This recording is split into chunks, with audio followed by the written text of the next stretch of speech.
Hi everyone, welcome back to Sandhya Cafe. எல்லாரும் எப்படி இருக்கீங்க? நான் நல்லா இருக்கேன். ரொம்ப நாள் கழிச்சு ஒரு லாங் வீடியோவோட நான் வந்து உங்களை பார்க்க வந்திருக்கேன். நீங்க மினி vlogலயும் நிறைய பேர் கமெண்ட் பண்ணுவீங்க, அக்கா லாங் வீடியோ போடுங்க, ஏன் நீங்க லாங்கா வீடியோ போட மாட்டேங்கிறீங்கன்னு. ஃபர்ஸ்ட் அது எல்லாத்துக்கும் உங்களுக்கு வந்து thank you so much for the love and support. எனக்குமே லாங் வீடியோ போடணும்னு ஆசைலாம் இருக்குதான் ஃப்ரெண்ட்ஸ். பட் ஆனால் பார்த்தீங்கன்னா அதே குக்கிங் வீடியோவோ இல்லை அதே வந்து வீட்டை க்ளீன் பண்ணுற அந்த மாதிரியான கண்டென்ட்டாக இல்லாமல் உங்களுக்கு கொஞ்சம் ஏதோ ஒரு இன்ஃபர்மேட்டிவாக இல்லை ஏதோ ஒரு சின்ன ஒரு யூஸ்ஃபுல்லாக இருக்கணும் அப்படிங்கிறதுனால தான் ஹோல்ட் பண்ணேன். ஸோ இன்னைக்கு நீங்க பார்க்க போறது சென்னை ஐடிசி கிராண்ட் சோலால நாங்க ஒரு நாள் ஸ்டே பண்ண வீடியோ தான். இன்ஃபேக்ட் நகுலனுக்கு கூட தெரியாது அன்னைக்கு நாங்க எங்க போறதுக்கு பிளான் பண்ணிருக்கோம்னு சொல்லி.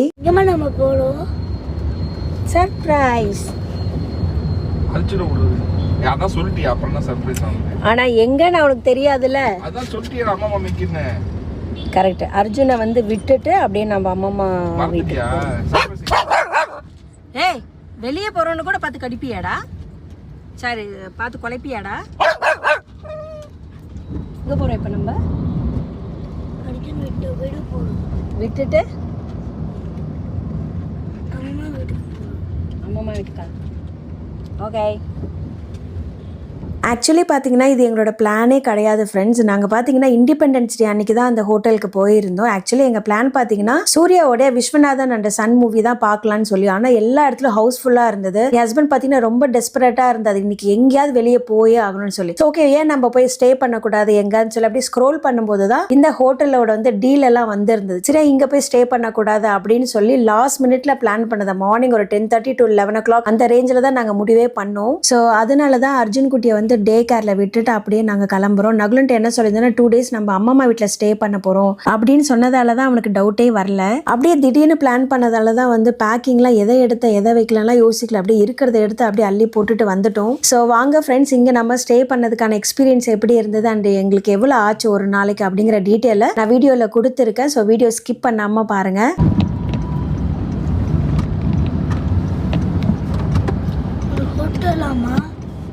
Yes, ma.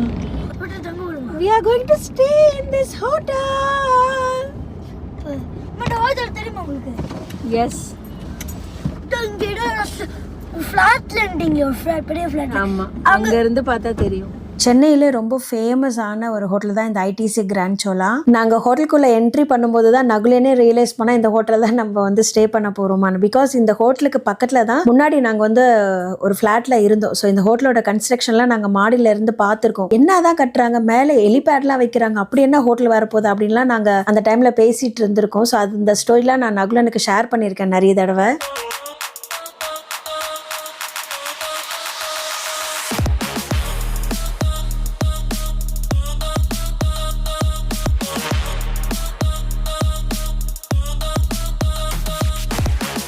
உள்ள வந்ததுமே ஒரு அசல் சோழ அரண்மனைக்குள்ள நுழைஞ்ச மாதிரி ஒரு ஃபீல் ஃப்ரெண்ட்ஸ். அதுவும் அந்த பில்லர்ஸா இருக்கட்டும், அதுக்கப்புறம் மார்பிள்ல டிசைன் பண்ணிருக்கிறது, எஸ்பெஷலி அந்த பிரம்மாண்டமான படிக்கட்டுகள் அவ்வளோ ஒரு கிராண்டா இருந்ததுங்க. மொத்தத்துல சவுத் இந்தியாவோட கலைக்கும் ஆர்கிடெக்டுக்கும் இது ஒரு மிகப்பெரிய ட்ரிபியூனே சொல்லலாம் ஃப்ரெண்ட்ஸ்.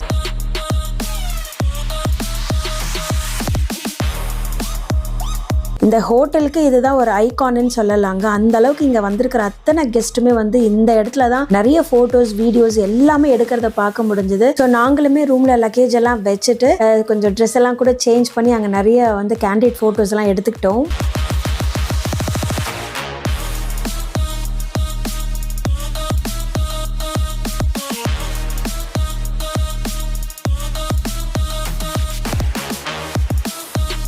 உள்ள வந்ததுமே சீலிங் வரைக்கும் இருக்கக்கூடிய ஒரு மிகப்பெரிய ஒரு மிரர் ஸ்லைடிங் டோர் செட்டப் கொடுத்துருக்காங்க. ஒன்ஸ் நாம அதை ஓபன் பண்ணா செம்ம கிராண்டான ஒரு லாவிஷான பாத்ரூம் செட்டப் அங்க இருக்கு. என்னடா நேரா ரூமை காமிக்காம பாத்ரூம் காமிக்கிறேன்னு யோசிக்கலாம். எனக்கு அங்க ரூமை விட அங்க இருந்த அந்த பாத்ரூம் செட்டப் தான் அவ்வளோ பிடிச்சிருந்ததுங்க. நிஜமாவே ஒரு ராயல் ஃபீல் தருது. அந்த பாத் டப்பா இருக்கட்டும், லைட்டிங், மார்பிள் ஃபினிஷிங் எல்லாமே வேற லெவல் லக்ஸரி ஃப்ரெண்ட்ஸ்.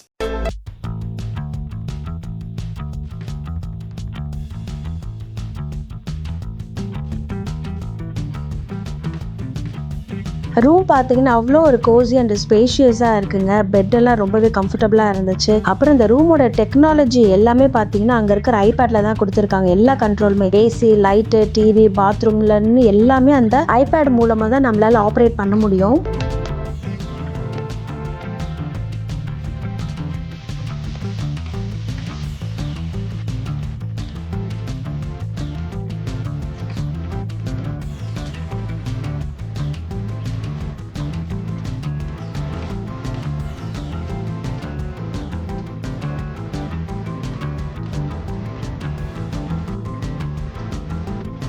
ரூம்குள்ளே வந்ததுமே லெஃப்ட் ஹேண்ட் சைடில் ஒரு பெரிய மிரர் ஸ்லைடிங் டோர் இருந்தது பார்த்தீங்களா, அந்த பக்கமும் நம்மளால வந்து பாத்ரூம் ஆக்சஸ் பண்ண முடியும். அண்ட் இந்த சைடும் ஒரு பெரிய ஒரு மிரர் செட்டப் இருக்கு. இது வழியாகவும் நம்மளால பாத்ரூமுக்கு ஆக்சஸ் பண்ண முடியும். எதுக்கு இந்த 2 சைடு வச்சிருக்காங்கன்னு தெரியாது, ஆனா நல்லா இருந்தது. பசங்க நல்லா என்ஜாய் பண்ணுவாங்க. எங்க பையன்லாம் அந்த பக்கம் போய் இந்த பக்கம் வந்தான், இந்த சைடு போயிட்டு அந்த பக்கம் வெளியே வந்தான். அவன் ஃபுல்லா ஃபன் பண்ணிட்டு இருந்தான்.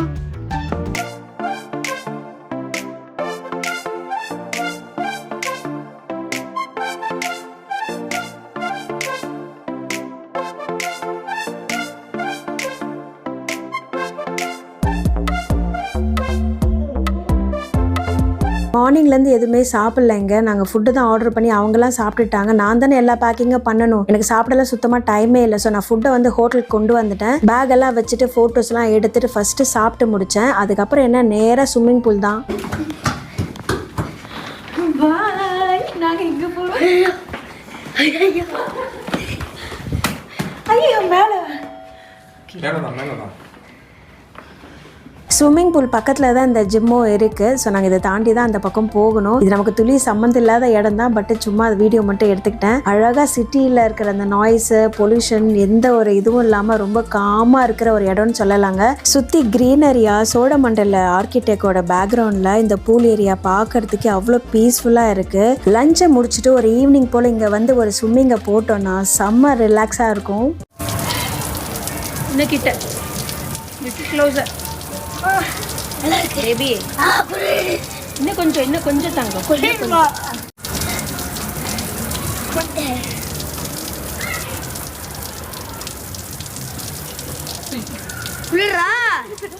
நான் பண்ண பாருங்க, நான் சொன்னதா உண்மை. சொன்னமே நடக்க மாட்டீங்களா?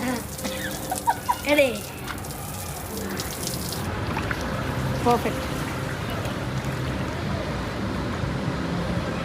ஸ்விமிங் பண்றேன்.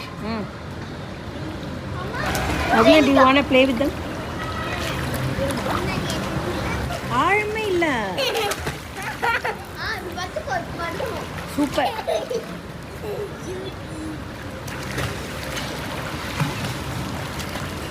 Come on. நகுலன் ஃபஸ்ட்டு இந்த கிட்ஸுக்கான பூல் ஏரியா தான் போகணுன்னு சொன்னான். ஸோ அவனோட சேர்ந்து கொஞ்ச நேரம் டைம் ஸ்பெண்ட் பண்ணிவிட்டு அதுக்கப்புறம் பார்த்தீங்கன்னா அந்த பெரிய ஸ்விம்மிங் பூலுக்கு போயிட்டோம். அங்கே வந்து நகுலனாலே நிற்கவும் முடிஞ்சுது. ஸோ அவனுக்கு கொஞ்சம் நேரம் பயம் போகிற வரைக்கும் அந்த டியூப் போட்டிருந்தான். ஒன்ஸ் அவனுக்கு அந்த பயம் போனதுக்கப்புறம் அவர் பாட்டுக்கு டியூப் எல்லாம் கழட்டி வச்சுட்டு என்ஜாய் பண்ண ஆரம்பிச்சிட்டான்.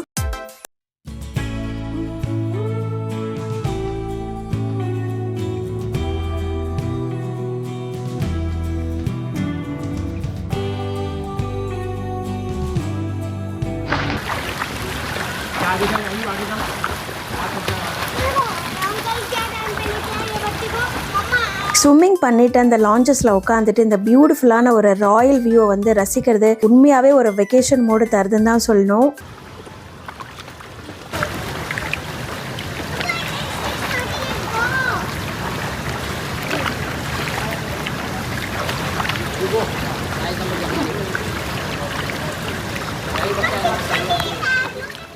நைட்டு டின்னருக்கு வந்து ரூம்லேயே ஃபுட்டு ஆர்டர் பண்ணிட்டோம். நான் எந்த ஹோட்டல் போனாலும் நான் ஃபஸ்ட்டு ட்ரை பண்ணுறது பார்த்தீங்கன்னா இந்த எக் கிளப் சாண்ட்விச் தான். ஏன்னா எனக்கு இது ரொம்ப ஒரு ஃபேவரெட்டு. நல்லாயிருக்கும், எந்த ஹோட்டலில் இருந்தாலும் ரொம்ப நல்லாயிருக்கும். அண்ட் நகுலனோட ஃபேவரட் ஃபுட் பார்த்தீங்கன்னா ஃபிஷ் அண்ட் சிப்ஸ். ஸோ இங்கே வந்து நாங்கள் அது 2 மட்டும்தான் ஆர்டர் பண்ணியிருந்தோம். என்னோட ஹஸ்பண்டுக்கு பெருசாக பசி இல்லை, ஸோ அதனால் அவங்க எதுவும் ஆர்டர் பண்ணிக்கல. டேஸ்ட் பார்த்தீங்கன்னா ஃபிஷ் அண்ட் சிப்ஸ் உண்மையிலேயே ஜூஸி அண்ட் டெலிஷியஸாக இருந்தது. பட் ஆனால் நான் எக்ஸ்பெக்ட் பண்ண அளவுக்கு இல்லை இந்த எக் கிளப் சாண்ட்விச். ஏன்னா லாஸ்ட் டைம் நாங்கள் கிராண்ட் பே போயிருந்த போது ரொம்ப நல்லா இருந்தது. நாங்கள் ரிப்பீட்டடாக ஆர்டர் பண்ணி சாப்பிட்டுட்டு இருந்தோம். பட் இங்க பாத்தீங்கன்னா இது அந்த அளவுக்கு ஒரு ஃபிளேவரா இல்ல. இது வந்து ஒரு இன்டர்நேஷனல் ஸ்டாண்டர்ட்ல தான் இருந்தது. அவங்களுக்கு பிடிச்ச மாதிரி ரொம்ப சல்லுன்னு இருந்தது, அந்த அளவுக்கு ஃபிளேவரா இல்ல. ஸோ நான் எக்ஸ்பெக்ட் பண்ண மாதிரி இல்லாததுனால ஜஸ்ட் ஒரு பீஸ் மட்டும் தான் சாப்பிட்டேன். அதுவே எனக்கு ரொம்ப ஃபில்லிங்கா ஆயிடுச்சு. இந்த 2 ஃபுட்டுக்கும் வந்து எவ்வளவு பில் வந்ததுன்னு பாத்தீங்கன்னா 3800 rupees எங்களுக்கு பில் வந்துச்சு. ஃபிஷ் அண்ட் சிப்ஸுக்கு கூட ஓகே கொடுக்கலாம், பட் ஆனா எக் கிளப் சாண்ட்விச்சுக்கு வந்து இது ஓவர் பிரைஸியா இருந்த மாதிரி இருந்தது. அட் தி சேம் டைம் ஃபுட்டுமே பாத்தீங்கன்னா எனக்கு அந்த அளவுக்கு ஒன்றும் டேஸ்டா இருக்கிற மாதிரி இல்லை.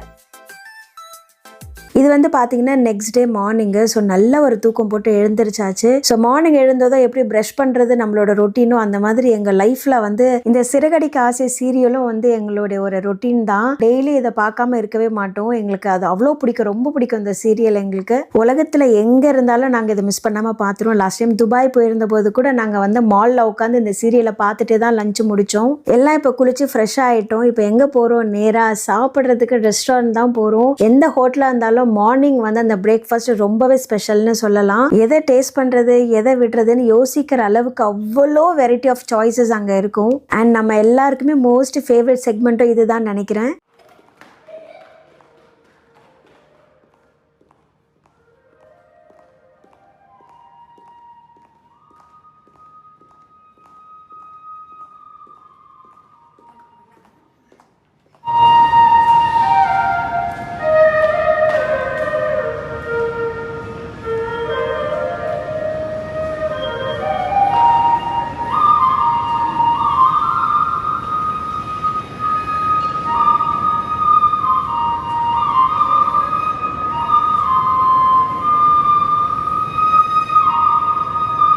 இங்கே நிறைய தீமில் ரெஸ்டாரண்ட்ஸ் இருக்குது. ஸோ நம்ம பிரேக்ஃபாஸ்ட் பார்த்தீங்கன்னா மெட்ராஸ் பெவிலியனில் தான் இருந்தது. இந்த ஹோட்டலோட பிரேக்ஃபாஸ்ட் மெனுவை பற்றி கண்டிப்பாக நான் இங்கே மென்ஷன் பண்ணியே ஆகணும். ட்ரெடிஷ்னல் சவுத் இந்தியன் ஃபுட்டில் இருந்து இன்டர்நேஷ்னல் டிஷ்ஷஸ் வரைக்கும் எல்லாமே அவுட்ஸ்டாண்டிங்காக இருந்தது. எஸ்பெஷலி அவங்களுடைய டெசர்ட் செக்ஷனுங்க absolute heaven for sweet lovers. அங்கே அவங்க கொடுத்துருக்கிற சாய்ஸ் அண்ட் வெரைட்டி எல்லாம் பார்த்ததுமே நமக்கு பசி வந்து பாதி கிட்டத்தட்ட போயிடுங்க. சுட சுட பஞ்சு போல இட்லி, மெதுவடை, பொங்கல், பல வகையான தோசை வெரைட்டி, அதுக்கு கலர் கலராக சட்னிங்க. எஸ்பெஷலி அவங்களோட அசல் Kumbakonam degree coffee is must try. காலையிலேயே ஆலு பரோட்டா, பூரி, பாவ் பாஜி, சோலே பட்டூரேன்னு ஃபுல்லா நார்த் இந்தியன் டிஷ்ஷஸ் அங்கே அடுக்கி வச்சிருக்காங்க. டே யாரா மார்னிங் இதெல்லாம் சாப்பிடுவா அப்படிங்கிற மாதிரி இருந்துச்சு அதை பார்க்கும்போது. பேக்கரி அண்ட் கான்டினென்டல்ல பார்த்தீங்கன்னா ஃப்ரெஷ்ஷாக ரெடி பண்ண croissant, Danish pastry, muffin, bread, pancake, வாஃபல்ஸ்ன்னு அடுக்கி வச்சிருக்காங்க. குழந்தைங்க சும்மா பூந்து விளையாடலாங்க. எங்க பையெல்லாம் அந்த இடத்த விட்டு நகரவே இல்லைங்க. பிளேட்டா எடுத்துட்டு போய் அவனுக்கு பிடிச்சதெல்லாம் அவனே சூஸ் பண்ணி எடுத்துட்டு வந்து சாப்பிட ஆரம்பிச்சிட்டான். நிறைய கெஸ்ட் வந்துட்டு ரூமுக்கு கூட அதை வந்து பேக்லாம் பண்ணி கொண்டு போறதை பார்க்க முடிஞ்சது.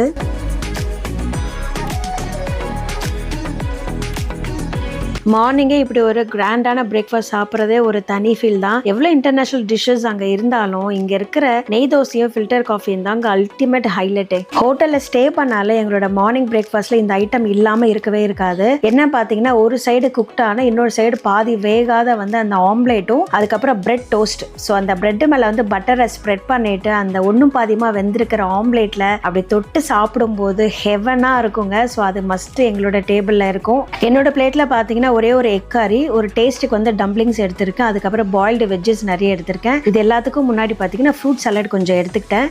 அங்கே அவ்வளோ வெரைட்டி இருந்தோம், நான் இவ்வளோ தான் சாப்பிட்டேன். அப்புறம் ஒரு கிளாஸ் ஆஃப் ஜூஸ். இதுதான் என்னோட பிரேக்ஃபாஸ்ட்டாக இருந்தது.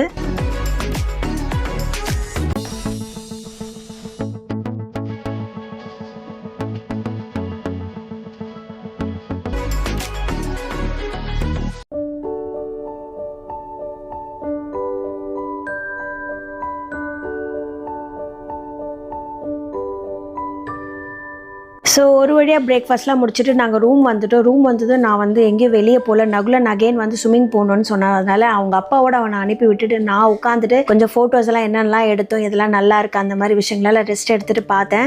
2 பேரும் ஒரு 2 hours போயிட்டு வந்ததுக்கப்புறமா நாங்கள் அப்படியே பேக் பண்ண ஆரம்பிச்சிடும். ஏன்னா பெருசாக ட்ரெஸ் இல்லைல்ல, ஒரு நாளைக்கு தானே. ஸோ பேக்கிங்லாம் ஒன்றும் பெரிய கஷ்டமாக இல்லை. ஸோ எல்லாம் அப்படி அப்படியே இருந்தது தானே, அதெல்லாம் பேக் பண்ணிவிட்டு அண்ட் கிளம்புறதுக்கு முன்னாடி நான் எப்பவுமே வந்து இந்த அங்கே இருக்கிற அந்த பெட்டெல்லாம் கொஞ்சம் சரி பண்ணிட்டு தான் கிளம்புவேன். அது ஒரு பழக்கம் மாதிரி எனக்கு. நம்ம செக் அவுட் பண்ணதுக்கு அப்புறமா ஹவுஸ் கீப்பிங் வருவாங்களா, அவங்க வந்து நினைக்க கூடாதுல பாரு எப்படி வச்சுட்டு போயிருக்காங்க இந்த கெஸ்ட் அப்படின்னு சொல்லி. அதனால நான் எந்த ஹோட்டல்ல ஸ்டே பண்ணாலும் ஓரளவு நீட்டா அந்த பெட் அப்புறம் சுத்தி இருக்கிற அந்த திங்ஸ் எல்லாமே கொஞ்சம் ஆர்கனைஸ் பண்ணிட்டு தான் கிளம்புவேன். அவ்வளவுதான் ஃப்ரெண்ட்ஸ், வீடியோட எண்டுக்கு வந்தாச்சு. உண்மையாவே சொல்லணும்னா சென்னைக்குள்ளேயே இருந்துட்டு ஒரு நாள் ஃபுல்லா எந்த ஒரு கவலையும் இல்லாம ஒரு சோழ அரண்மனைக்குள்ள தங்கின மாதிரியான ஒரு ராயல் அண்ட் ரிலாக்ஸிங் ஃபீல் கிடைச்சதுன்னு சொல்லலாம். சடனா போட்ட ஒரு பிளான் தான், பட் ஆனா நம்மளோட மெமரிஸ் ருபீஸில் எப்போவுமே இதோட எக்ஸ்பீரியன்ஸ் இருக்கும் அப்படிங்கிறதுல எந்த ஒரு டவுட்டுமே இல்லை. ஸோ நாங்கள் ஆன்லைனில் செக் பண்ணும்போது 1 day ஸ்டே பண்ணுறதுக்கு வந்துட்டு 13,000 rupees இருந்தது. ப்ளஸ் வந்து டேக்ஸ், ஜிஎஸ்டி அந்த மாதிரியான ஃபீஸ் எல்லாம் சேர்த்து ரவுண்டாக 15,000 rupees ஆச்சு. அதுக்கு மேலே ஹோட்டலுக்கு வந்ததுக்கு அப்புறம்லாம் எந்த ஒரு சார்ஜஸும் போடலை. ஜஸ்ட் நாங்கள் நைட்டு சாப்பிட்டு அந்த டின்னர் சார்ஜஸ் மட்டும் தான் நாங்கள் எக்ஸ்ட்ரா பே பண்ணுற மாதிரி இருந்தது. ஸோ